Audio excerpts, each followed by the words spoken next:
The First Take. I'm Christine Williamson here from Molly. We've got Stephen A., we've got Shannon Sharpe, and my girl, Andraya Carter, here to start this fine Monday morning off. How are we feeling, everyone? Feeling good?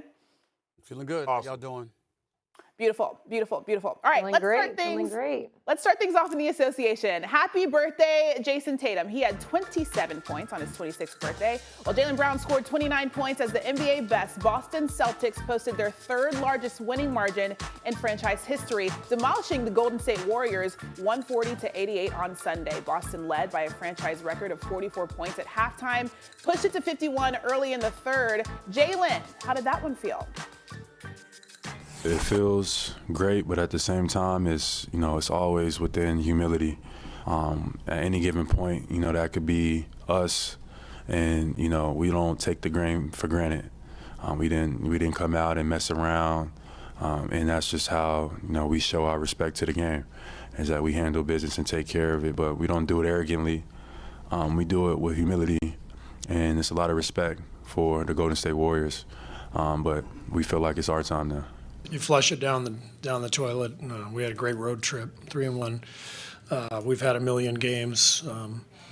So Boston was amazing. We weren't beating them today. So we head home and get ready for Wednesday. So this is now the Celtics' third win by 50 points this season, setting a new NBA record. The wins have been over the Nets, the Pacers, and now the Warriors last night. All three have come at home, where the Celtics are averaging an NBA best 15-point margin of victory. All right, friends, Stephen A., I'm going to start with you on this one. What does a win like this say about the Celtics? Oh, they're putting the league on notice. Here they come. And that, they're coming out of the East. They're coming here. They're focused on winning an NBA championship. I know that yesterday's game, we've seen 50-point losses before. Andraya, Shannon, what we haven't seen is a team being down 45 in the first half. There's only 24 minutes in the first half. It's only 24 minutes. I mean, that's what I was trying to say. It wasn't the fact that they lost by 52. It wasn't the fact that they were down by damn near 50 before it was over and they ultimately lost by 52 points. It was the fact that it was a 45-point deficit in the first half. There's levels to this. And the Boston Celtics are on it. They won 11 straight. They haven't lost since February 4th. They're 48, 9, and 12. And then you look at them. Top three defensively, top three offensively. Not one, but two stars. One's a superstar as far as I'm concerned. The other tinkers towards it in Jaylen Brown. We know what Tatum and Brown brings to the table. There was no Porzingis yesterday. Their 7'3" dude that has been shooting 48% from the field in this winning streak and averaging about 23, 24 points. He wasn't even playing yesterday. It was that kind of romp, that kind of annihilation, that kind of beatdown. And you just look at the rest of the Eastern Conference and you say, my God, who can mess with them? Who can beat them? Then you look at the West and you're saying, who can deal with them outside of the Denver Nuggets? That's the question right there, and I think that's what this comes down to. Boston recognizes what it's all about, and they had a nationally televised audience, Jason Tatum's birthday, and they just put everybody on notice. This year's a bit different. We understand what this is all about, and we're not getting caught up in the sauce. We're here to make noise against everybody that we can at every moment we can. For me, Stephen A., I hear you on all of those points, but this is a Golden State Warriors team that we've seen struggle all season long on the back end of a long road trip in which they got 3 wins on the road trip. Steph Curry didn't know if he was going to play. Podziemski's out. Wiggins is out. The rotations are off. Even in the first half, when you're missing 2 players, your rotations are off. The Warriors looked empty. There are different caveats and asterisks to even the first half of the Warriors' performance. I believe the Celtics, the statement that they're making is the stretch that they're on. But that game against a depleted, empty Warriors team that didn't even give much in the second half at all is not the statement. The statement is the stretch. The statement is not the game. I can't put too much on this game. You heard what Steve Kerr said after the game. They're going to flush it completely. Steph, Draymond, Klay didn't even play in the second half. The main lineup in the second half, that was their first time playing together all season long, having that specific lineup. So I'm not putting too much on this game. I will put a lot on the Celtics stretch because it's been phenomenal the way they've been able to play. But this game, I'm not putting anything on this particular game.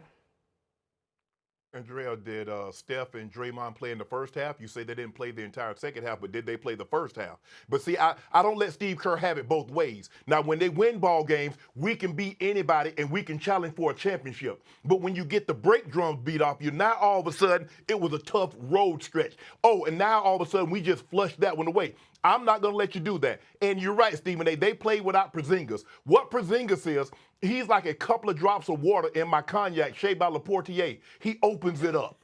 He allows the whole floor to open up, and it expands Jason Tatum. It expands Jaylen Brown. And even though they didn't have him yesterday, they were still sensational. They made a conscious decision. They say, you know what? Jason Tatum, Stephen A., he's their superstar. We're going to sag off Jaylen Brown. Jaylen Brown says, you know what, I'm a professional. As a matter of fact, I have the highest contract. I make $304 million. And this is the disrespect y'all going to show me?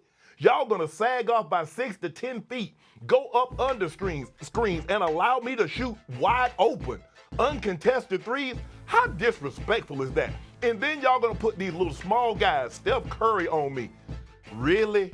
Really? Is that what y'all think? I did go back-to-back All-Star games.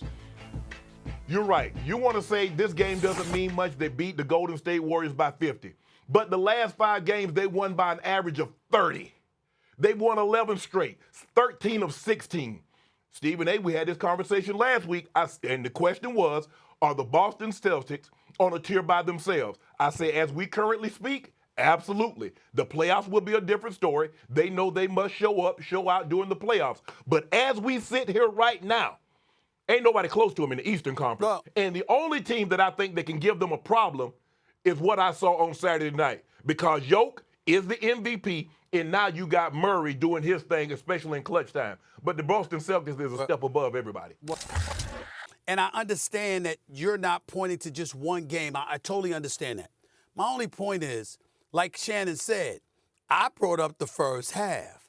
I ain't bring up the game. Now, you've watched a lot of basketball. You know basketball. We haven't seen somebody get their ass kicked by 45 points in the first half. Only 24 minutes. Nah. It's only 24 minutes. 45 down, 45 in the first half. I mean, that is a statement, and I think that we can't ignore that.